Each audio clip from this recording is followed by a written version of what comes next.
তদানীন্তন 3 ধরনের খ্রিস্টান বাস করত, বর্তমানে 2 ধরনের খ্রিস্টান বাস করে। আল্লাহ রসুল সাল্লাল্লাহু আলাইহি ওয়াসাল্লামের যুগে 3 ধরনের খ্রিস্টান বাস করত। হযরত ইবনে আব্বাস রাদিয়াল্লাহু আনহু সে কথা ব্যক্ত করেছেন। একদল খ্রিস্টান মনে করত ঈসা ইবনুল্লাহে, যে ঈসা আল্লাহর বেটা। একদল খ্রিস্টান মনে করত সালেসু সালাসাতিন, অর্থাৎ তৃতীয়বাদ, মানে ঈসা, তার মা মারিয়াম এবং আল্লাহ 3 জনে মিলে একত্রে আল্লাহ বলে বিশ্বাস করত।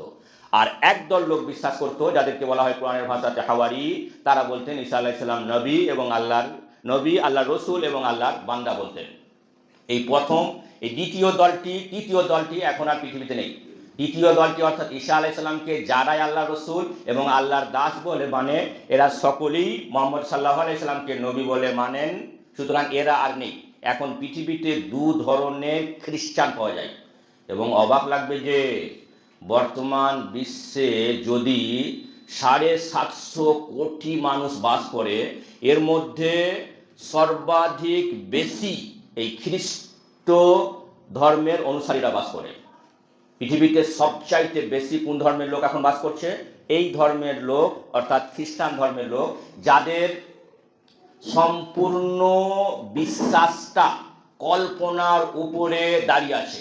আলহামদুলিল্লাহ, আমরা মুসলিম, আমাদের বিশ্বাসটা একেবারে কল্পনার উপরে নেই। আমাদের বিশ্বাসটা একবারে সূর্যার লোকের ন্যায় বিকশিত, যে আমাদের কাছে 2টি গ্রন্থ আছে, আল কুরআন এবং হাদিস আছে, যেগুলোর মধ্যে বিন্দুমাত্র সন্দেহ নাই। আমরা সেইগুলোকেই মানি।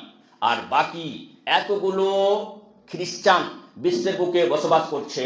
আমরা দেখেছি কয়েকদিন আগে রাশিয়ার মস্কো থেকে এক টিভি চ্যানেল বলেছিল যে 2050 সালে বিশ্বের মধ্যে 1 নম্বর অনুসারী, সবচাইতে বেশি অনুসারী ইসলাম ধর্মের লোকেরা হবে ইনশাআল্লাহ।